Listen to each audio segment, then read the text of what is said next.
El cúbito es un hueso largo situado por dentro del radio, entre la tróclea humeral y el cóndilo carpiano. Como todo hueso largo, el cúbito presenta un cuerpo y dos extremidades. El cuerpo tiene forma de prisma triangular y por consecuencia tiene tres caras y tres bordes. En su cara anterior es excavada en su tercio superior, que sirve de inserción al músculo flexor común profundo de los dedos. En ella se encuentra el agujero nutricio y es más o menos convexa, lisa y redondeada en su tercio inferior, sobre el cual se inserta el pronador cuadrado. Su cara posterior está en realidad dividida en dos partes, una externa y otra interna, separadas por una cresta vertical. La porción externa presenta varias crestas dirigidas hacia abajo y afuera, que limitan las superficies de inserción del aductor largo del pulgar, el extensor corto del pulgar y extensor propio del índice. La porción interna presenta en ella una cresta oblicua hacia adentro y abajo, que sirve de límite superior a la superficie de inserción del cubital posterior. Su cara interna, en su parte inferior, es estrecha y está inmediatamente por debajo de la piel, mientras que la superior se halla cubierta por el músculo flexor común profundo de los dedos y el cubital anterior. Ahora sus bordes. Su borde anterior es rugoso en su parte superior y sirve de superficie de inserción al flexor común profundo de los dedos, y en su parte inferior se inserta el pronador cuadrado. Y su borde anterior. Este borde es muy marcado en su parte media, desaparece casi totalmente en su parte inferior, y en la superior se divide en dos ramas, que terminan en los bordes del olecrano, y sirve de inserción a los músculos cubitales anterior y posterior, y visto en conjunto se asemeja a una S muy alargada. La extremidad superior del cúbito presenta una gran saliente vertical llamada olecrano y otra saliente horizontal más corta, también llamada apófisis coronoides. La cara anterior del primero y la superior del segundo se continúan, formando así una cavidad articular denominada también gran cavidad sigmoidea del cúbito. La cara anterior del olecrano es articular y está dividida por una cresta vertical que la divide en dos porciones, una interna y otra externa. Estas corresponden a las vertientes de la polea del húmero. La cara posterior es rugosa, convexa y triangular con vértice inferior. La parte superior o vértice es también rugosa y sirve de inserción al tríceps y se prolonga anteriormente en una saliente llamada también pico del olecrano.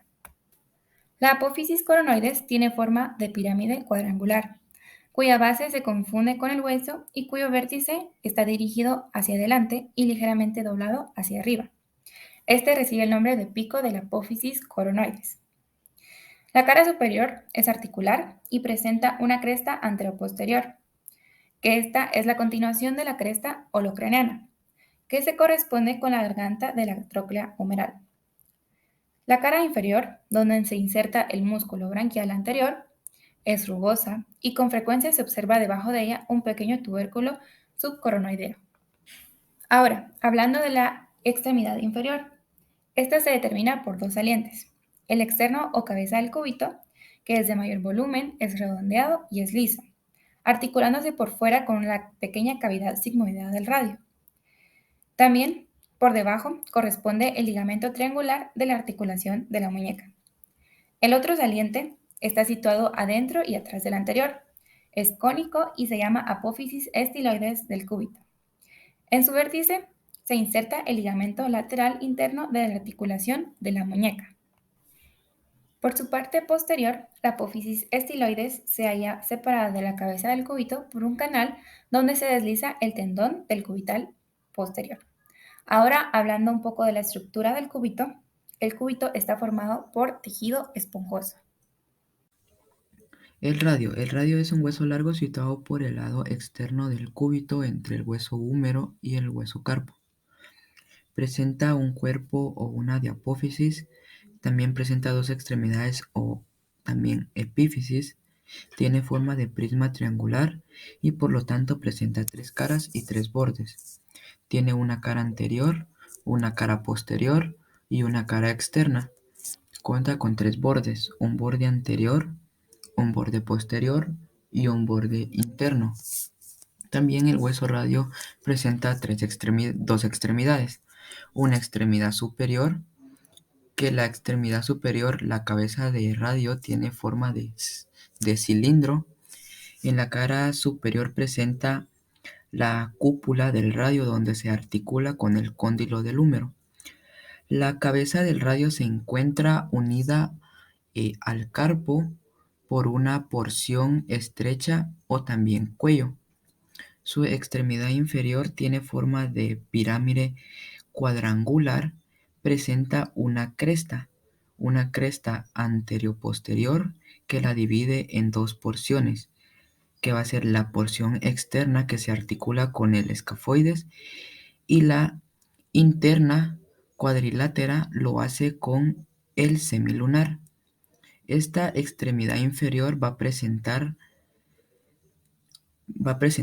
varias caras, una cara anterior, una cara posterior, una cara externa y una cara interna. Metatarsianos. Está formado por 5 huesos que se designan de adentro a afuera y son llamados como primero, segundo, tercero, cuarto y quinto metatarsiano. Se hallan articulados por atrás con los huesos de la segunda hilera del tarso, mientras por delante se articulan con las extremidades posteriores de las primeras falanges. Los metatarsianos tienen caracteres comunes y tienen caracteres particulares. Los caracteres comunes es que el cuerpo de estos huesos tiene forma de prisma triangular. Su cara dorsal es más ancha atrás y adelante y ligeramente convexa.